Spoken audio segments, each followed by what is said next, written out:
I'm Andrew Harvey, and I'm sitting here in Charleston with my great friend and old conspirator, Linda Bender.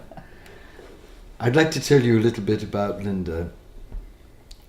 I've known Linda now for 10 years, and we've been very great friends because we share an enormous passion, a passion for animals, a passion for the welfare of animals. And we share a belief that one of the most terrible things that the human race is doing is its treatment of animals. We've created a worldwide Auschwitz in which we're torturing animals in animal experiments. We are destroying whole species, destroying habitats in an orgy of carelessness and dissociation from the sacredness of nature. Linda was one of the first people to come to the Institute of Sacred Activism. And one of the things that I've encouraged Linda to do over the years is to claim her sacred mission and to get out there and use her enormous abilities, her enormous charm, her great intellect, her great passion to wake people up to the dire situation we are in, but also to give people hope. One of the things that I'm happiest about is the creation of the Sacred Activism series that North Atlantic has done. And one of the best books in that series is a book that I had the honor of editing and of writing the afterword to, and it's Linda's book, Animal Wisdom. This is, to my mind, the best book written about the extraordinary animal wisdom that we all know animals have. The extraordinary capacities for love, for joy, for play, for deep irradiation of life with wisdom that animals have. And I just want to read you 3 of the things that have been said about this book. One is from Matthew Fox. This is an excellent book. It is substantive and non-sentimental, a good read, and a delightful one. The animals are grateful for this book. You will be too. This is Larry Dossey, who said, a compelling body of evidence suggests that human minds can connect with one another across space and time, but also with other sentient creatures as well. Dr. Linda Bender takes us inside these primordial connections and shows how they work toward our welfare and survival. And the last one is from a very great friend of both of ours, the great Aboriginal elder whom I love very deeply and had the honor to meet many times and make 2 films with, Bob Randall. There is one natural law for all of us to live by, and that is caring and sharing and being responsible for the well-being of all other living things. In Animal Wisdom, Linda Bender gives us all a chance to go back to the way that will maintain everything we have. She helps us remember what the animals have not forgotten, that we are all connected and no one being is less or greater than another. Bender explains what my people have always known, that having a good relationship with all life is the key to physical, mental, social, and spiritual harmony. This is the way it was meant to be. And this is the key to our survival. With those words of Bob Randall, I just want to turn to you and say thank you. Thank you for turning up. Thank you for pouring out your life to help the animals. Thank you for being such a passionate advocate. Thank you for exhausting yourself on many continents for this great, great cause that is so dear to my own heart. So let's begin our conversation, Linda, by really making clear to everybody out there just how dire the situation really is. And I want to talk to all of you directly. 2 weeks ago, and I'm speaking at the end of January in 2017, 2 weeks ago, the World Wildlife Fund let out a report in which it is said definitively that 2/3 of wildlife will be gone by 2020. That is 3 years from now. 2/3 of wildlife will be gone. It's almost unimaginable to begin to accept such a statistic. Such a statistic that shows us that 2/3 of the animals we love simply won't exist in 3 years. How does this make you feel, Linda? It reminds me of an indigenous saying that when the creatures are gone from the earth, humankind will die of an extreme loneliness. But one thing I want to point out about that statistic is that we in America sometimes think that that involves wildlife in Africa or another country, another continent. But what it actually includes are the birds outside our homes, the little small mammals that we take for granted. All of these creatures will be gone because of human interaction, our mindless activities, and our belief that we have dominion over all these creatures, and that basically we do not need them. I remember once I'd given a very fierce talk about animal rights, and this very charming seeming woman came up to me and said, "Oh, I loved your passion, but why do we need animals?" Yes, yes. I couldn't reply because at that moment a very unenlightened rage swept me and I wanted to put my hands around her throat and press. I said, "Madam, I just can't answer you at this moment." But can you imagine someone saying, "Why do we need animals?" Yes. Well, I do actually hear things like that. Or I also hear, and I think this is a very important fact that we all must consider. The American Veterinary Association a few years ago did a survey that said over 62% or more, 65% of Americans who have companion animals in their homes consider them a family member. So we love our dogs and cats. We care somewhat about the birds, the wildlife in our neighborhood. But we are in a bubble. We are excluding the other creatures that we share this planet with.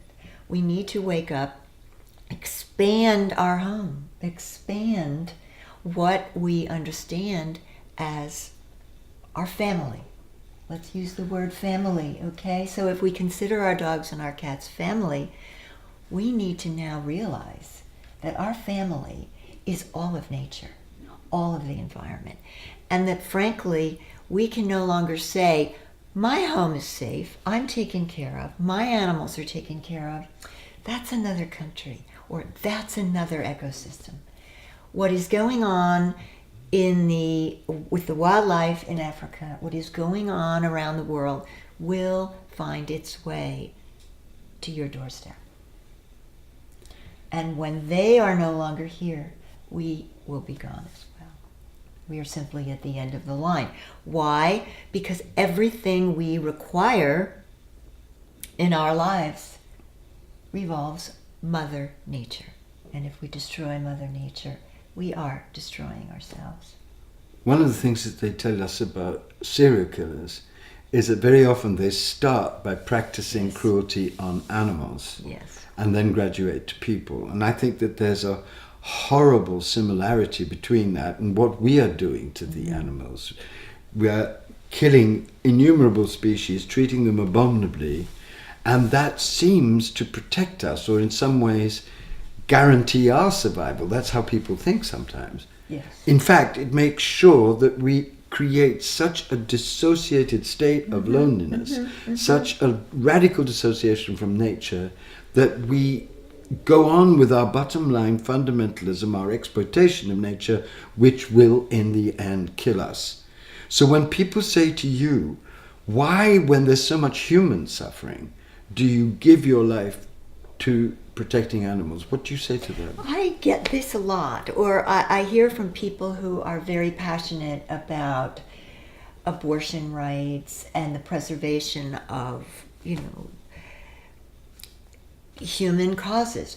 Well, I usually say, this is your passion. If you care about life, this is your gift. This is your reason to be a force in the world. My entire life, I have had a very special and sacred relationship with animals. That is my passion. But what I ask people to remember is that my particular passion in my work is the protection, the healing, and the caring of animals and their habitats. This does not mean that I do not care about human life. There is enough love to go around. I serve animals, but in that vein I also serve humanity. Of course. So I do not see an issue with focusing on my love and passion for animals with a love and passion for all life, all humanity, all beings. It's all what I've sacred. said all over the world, and you know this, Yes. is when people come up to me and say, what should I do? When people start to wake up that we're in an unspeakable crisis which threatens the life of humanity, and ask me, what should I do? What I always say to them is, follow your heartbreak. Get up at 3 That's o'clock right. in the morning, surround yourself with the protection of the divine, and ask yourself one question. What is the cause in the world that truly breaks your heart? And then do something about that. Because you know, and I know you so well now, your heartbreak is animals. It always has been. You've always been deeply disturbed by the way in which we treat animals, because you've always known how amazing their powers are and how deeply sacred they are. You have turned up to follow your heartbreak. That's right. And you've turned up to pour yourself out to serve those who you love so much. So your serving animals is modeling how other people can serve their cause that they feel heartbroken about. And often people say, you're doing great work and I love your work. I'm not sure what I can do. And I say, even if you don't know specifically, if you turn up authentically in your heart, in your prayers, the right people, the right situation, something will turn up. A lunch date, a chance meeting with someone that isn't really chance. You will be shown the way. And it's also a journey. And I'd like to say that when I was a young child, I was always connected to animals. I never knew a time before, because I've been asked, what created this in your life? I could not remember a time before. And you were a lonely child, weren't you? I was a lonely isolated child. And animals were really your connection to life itself. Yes, I was this skinny little twerp, and I would go out and the birds would come and sing, and they very naturally included me in their world and said, you are beautiful, you are beautiful. Animals know we are beautiful as we are. And so I developed this great love with them, knowing that there really is no separation between any of us. But as that work developed, I, became a veterinarian. And I was afraid to do that because I was afraid of the downside and the sad part of that. But I turned up anyway.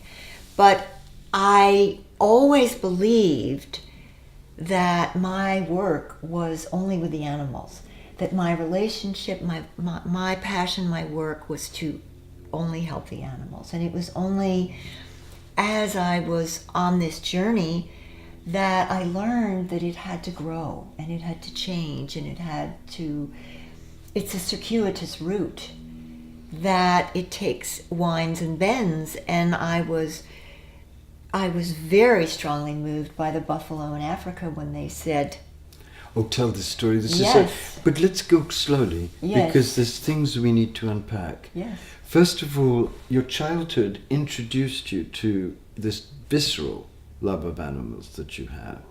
And then you made the decision to become a veterinarian. Mm-hmm. And one of the unique strengths that you bring to your animal advocacy Yes. is your scientific background. Oh, you absolutely. are deeply and fundamentally trained scientifically. So you bring a whole Yes. range of gifts that many Yes. animal Yes. advocates don't have. Yes. So speak about your veterinarian work, and then speak about the work that you've done all over the world before you became a writer and an animal advocate to help people wake up and to work with endangered species.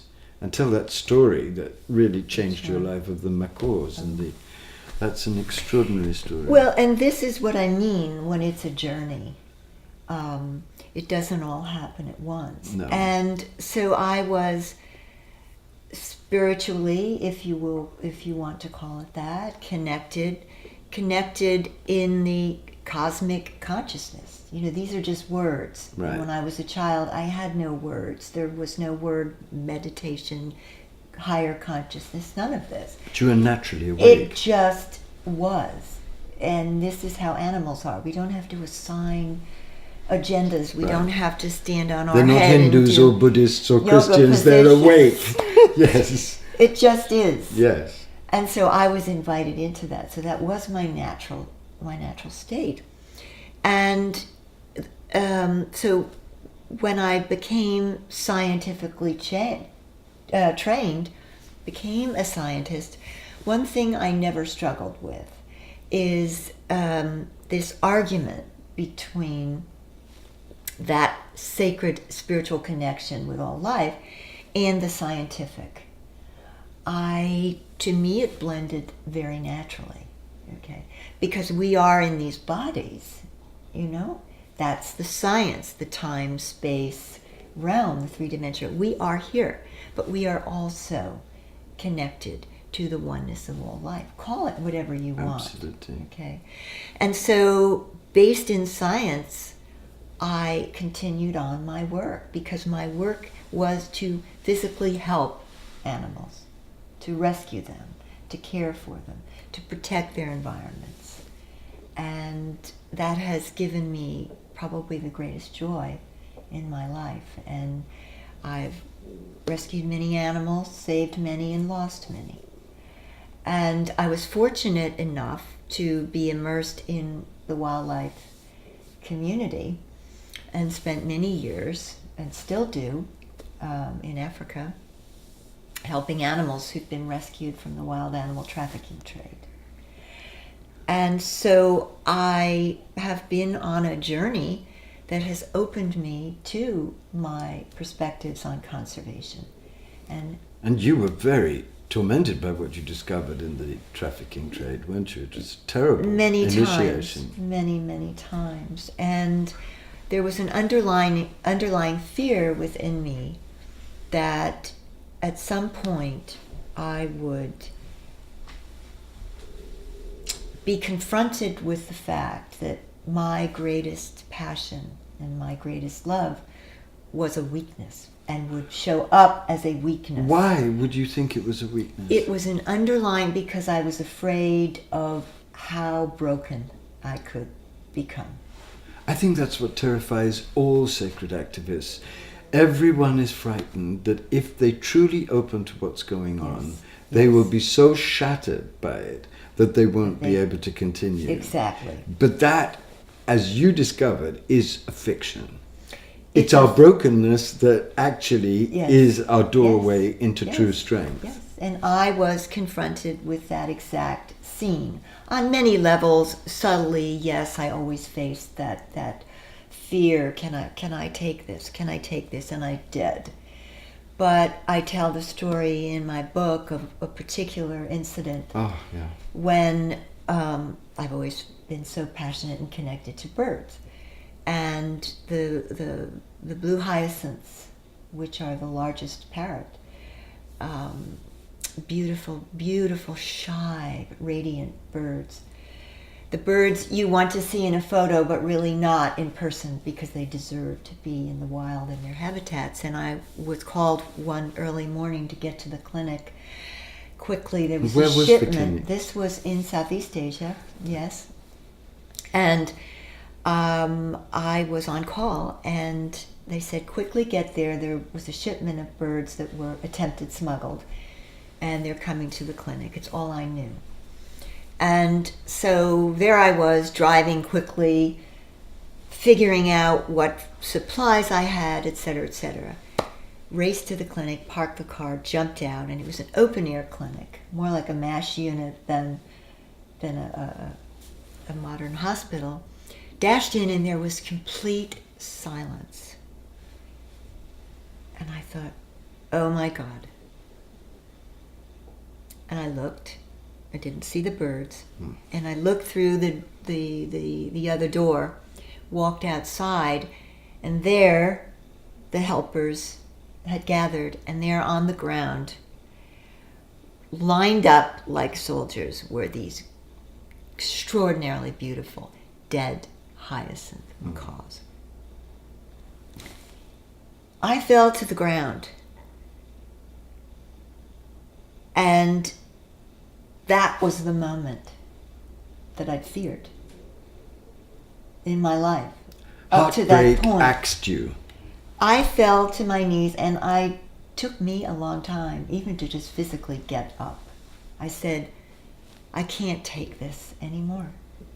I do not want to live in a world where this cruelty exists. I cannot take it. My heart is broken. And it took a long time. But I did get up, and it's when I began my deepest practice of meditation. Because when I would sit in meditation, contemplating what I would do, because I felt no longer capable of helping animals or anything else. You were so shattered. So shattered. I felt completely ineffective. And time went by, and I began to experience, shall I go on with this story? I began to experience a tiny light that would come to me during the darkness of my meditations. I wasn't praying either. And slowly, over the course of weeks, that light became slightly brighter, bigger, brighter, bigger. And I realized that light was an invitation for whatever was good, whatever was spirit, whatever was consciousness and love in this world, was that light. And that light was asking me to share my pain. And to transform that pain into a force field of love and light that could conquer anything, could strengthen me, could allow me to look at the darkness, not be shattered by it, but to see through it, and to be the light that shines on that darkness. And I decided that giving up my work was simply not an option. Absolutely. It was not an option. But I was strengthened in a way through that experience that I never, ever thought that I would be capable of handling. And that is what I teach the people that I encounter. That's what really drew you to Sacred Activism, isn't it? Because in Sacred Activism, I think you found the fusion that you're looking for, the fusion between deep spiritual practice and radical action. Yes. The truth is, in this terrifying crisis that we're in, there is absolutely no way that you and I will be able to do the work that we're called to do without making it spiritual practice our fundamental priority, because it's from practice that we get the peace, the proper detachment, the clarity, the passion, the stamina to go on going on, even in the face of very great defeats. And you and I have had constant and great defeats, and we know the truth of this, because we wouldn't be sitting here as passionate, in fact more passionate about the work that we're doing, had we not meant prayer and meditation the core of our lives. Yes. And I learned that as I look at the world, and I have been talking about the situation with wildlife for more years than I want to think about, and so the message really has not changed. It has just become more intense. And people say, well, it's too late. It's midnight. And I say, it's not midnight yet. It may be 11 o'clock. It is not midnight. And what is so important that people understand is that in this sea of catastrophic events that we see happening, really the only people I know that have hope are the people who are serving. And I think the most important thing that we can do now is to stand up and serve. It is truly the only response to a world in chaos. And I say to people, show up. Absolutely. Show up in all your authentic brokenness, not good enoughness, and you will be helped. You will be guided. And it's prayer, and sometimes the prayer is just, I'm here. I am here. Show me the way. And that is still my best prayer. Absolutely. And I think one of the things you and I have talked about, because we've had many profound discussions about just this, is how important it is for people to realize that courage is not being afraid. Yes. Courage is not being afraid of being afraid, and realizing that when you are afraid, you have in, and I call God the beloved, you have in the beloved a being who will give you the strength to go on despite your fear. Yes. I know you So well, so important. I know your fragility and your vulnerability and your heartbreak don't go away. In fact, in some ways they deepen. But I also know that you now know that in the beloved you have a constant sustainer and helper who will give you the strength to catch planes in the middle of the night, to go wherever you're called, to speak to all kinds of people, sometimes hostile audiences. I've seen you deal with very difficult audiences who want to put your work down. You're gracious, you're persistent, you're never nasty, but you're very, very strong about what you feel. And I've watched you, and this has been one of the great joys of my life. I've watched you go from someone who was genuinely shy and really self-doubting to someone who has written a major book and has become a major advocate and sacred activist on behalf of animals. And I'm so proud of you. And proud of you, especially because you are fragile and vulnerable. And that's one of the reasons why I'm doing this interview, so that people who feel like you, feel that it's overwhelming, feel overwhelmed by what's happening, can see in you someone who is overwhelmed, but who doesn't allow that to stop you going on. I often am overwhelmed, and that's okay. Yes. And as one of my great I'm heroines, overwhelmed all the time. I just have got used to it. Yes, right. And I stay in the overwhelmed state, and I continue to do what I have to do. And want to do and love to do. That's right. And every day I wake up afraid, and every day I pray, and I show up. And as one of my great heroines, Marie Colvin, said, as you mentioned, courage is just not being afraid to be afraid. And I say, okay, I'm afraid. Good morning, fear. Let's get going. And I really believe that is all we need. We need the courage to stand up. Yes, we're overwhelmed, but as long as we have that personal practice, the overwhelm, this is what I feel every day when I leave my door, the overwhelm that is most in me is the overwhelm of love. Yes. Yes. That is my biggest overwhelm. Yes. And that's why when people say, why do you care about this? Because we should care about that instead of that, or care about this instead of that. But you And do I care say, about all of those things. I care about it all. Absolutely. Yes. But you do have to choose. You have The most to important choose. people, Yes. the thing that people should get, I think, is that, look, there are many, many causes that we're all concerned about. But what is the cause that truly you are called Yes. to? And that's why I say That's follow right. your heartbreak. Yes, that's Because right. if you follow your heartbreak, you'll discover your love. Yes. The overwhelming love in you Yes. that is for life. Yes. And when you follow that and Yeah. dedicate yourself to the one cause that you can really put your whole being behind, then you are turning up in a great loving army of midwife warriors. Yes. So if you pay deep attention to animals, and I of course do that too, but also, and if someone pays attention to old people, and another person pays attention to those dying of AIDS, and another pays attention to the poor,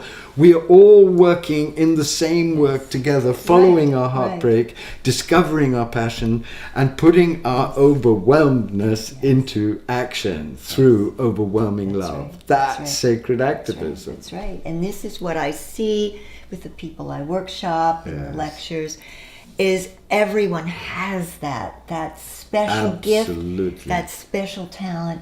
And I say, get it out there, baby. And they are. And they are. Especially in a time like this, there's no more time to waste. No, no. Trump has given us a great gift by really representing the shadow in its most aggressive form. We now know that the world hangs on a thread. Everybody a lot of people have been in a complete coma about the seriousness of the environmental situation, of the seriousness of the situation with animals, the Yes. seriousness of the situation with the Yes. poor, Yes. with the environment. It's now obvious to even those who've been so asleep that the world is in tremendous danger. So let's take this chance to become real, to become authentic, to come together, to do the serious inner practice that connects us with the joy and strength of the beloved, and let's go forward. We will go forward trembling, we will go forward afraid, we will be vulnerable, but if we stay with each other and sustain and encourage each other like you and I have done, like you encourage so many animal advocates, like I try to encourage all the sacred activists in the world, if we encourage each other, there is still nothing that we cannot achieve. And it may be that the situation had to become so monstrous Yes. to wake us up, to Yes. finally initiate us Yeah.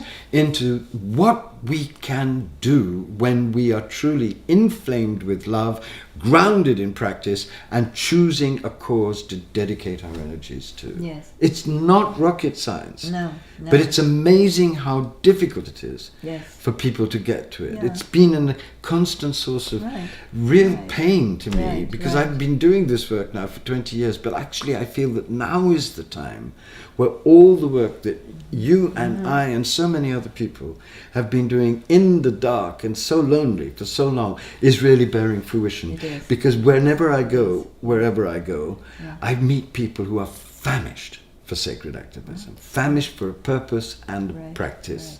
Right. Yes, and I encourage people to go deep and allow that passion that they feel. Everyone feels the passion. Yes. The fear is in how they release it, Yes. how they express it. I'm not good enough. It's too overwhelming. One thing. Or that- people won't like me. Or one people of the won't things like that me. you and I Yes. have talked about a Yes. lot is Yes. that you're a very elegant woman. You've had a sophisticated life. You've been part of a sophisticated world. And you had to give up a lot of that world to claim your passion because passion makes you lonely. It does. Until it brings you the friends that you really, Yes. that the God will provide you. That's But you right. have to be brave enough not to be liked. That's You right. have to be brave enough to stand up for what you believe and be embarrassing. Yes. And offend all the right people. Something I've been quite good at, actually, in my own way. Yes, and I find that of late, with the political situation the way it is, some people, like on my Facebook, I have great conversations on my Facebook. And I am a scientist. I talk about science. I talk about what we're doing to the environment. These are important issues for our survival, as we spoke of.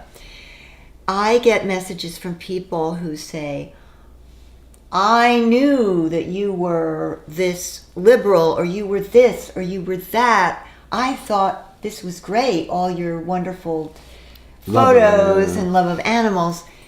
And, well, I just cannot follow you anymore.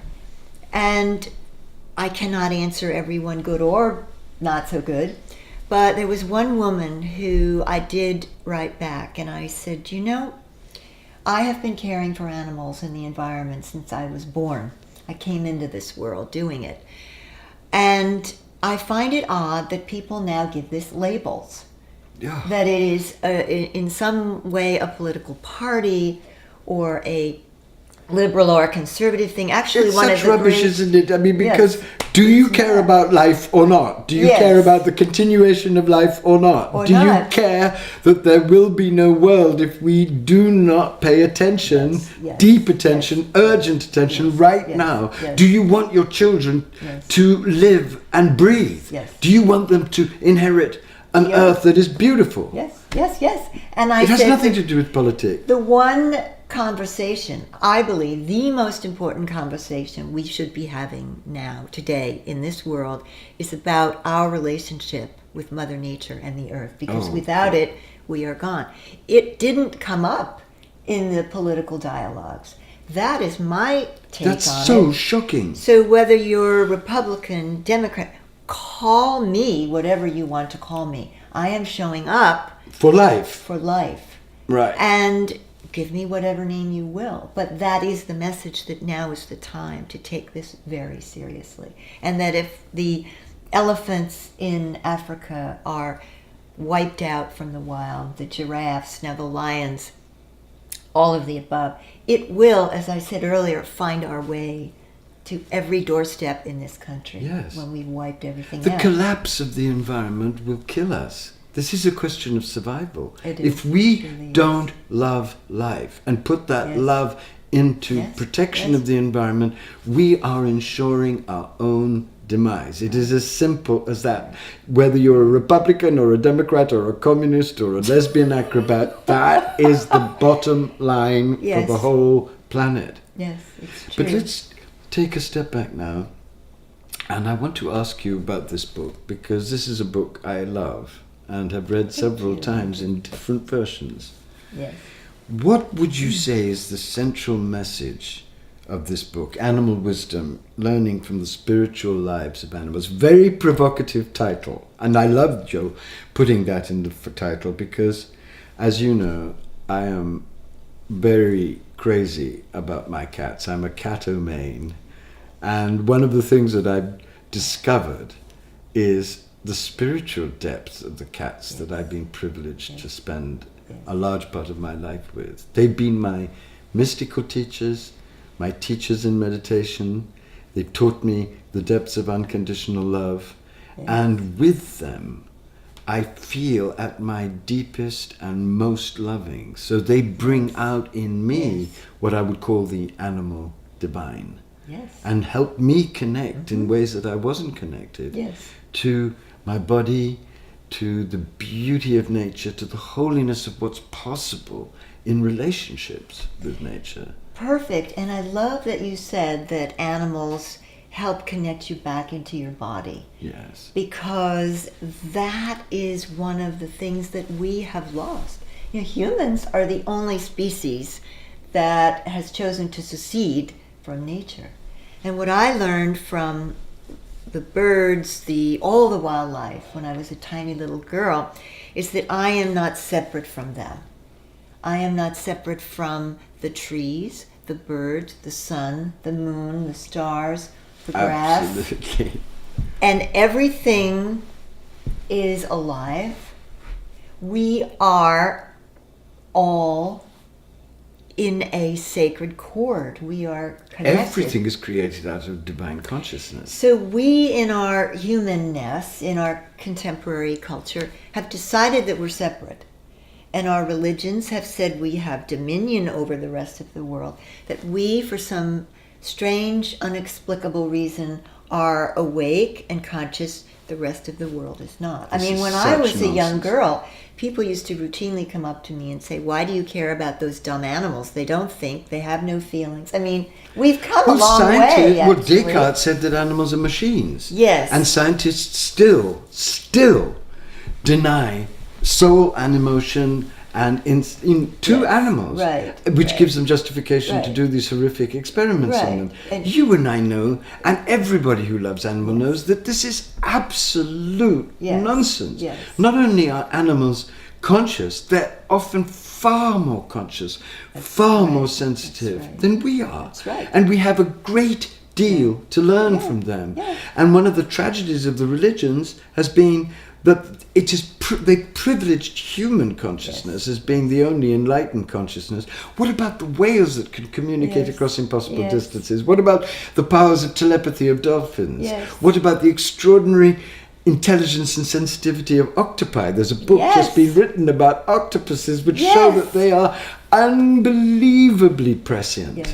We are Species-specific mad. genius. Yes. Yes. Yes. And when we choose to listen and tune in, there is such brilliance in the natural world that we have simply divided ourselves from. And brilliance that we need. Because one of the tragedies of our dissociation from animals is that we have become dissociated from their wisdom. That's why you called the book Animal Wisdom. Mm-hmm.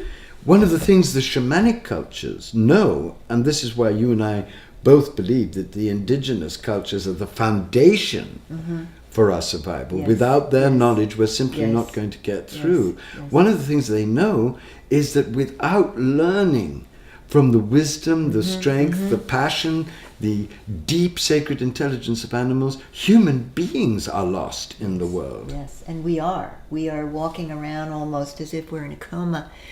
And if you pay attention to animals, particularly in the wild, but our dogs and cats teach the same lesson. Yes. That we need to ground ourselves back into our bodies. And there's a fascinating thing that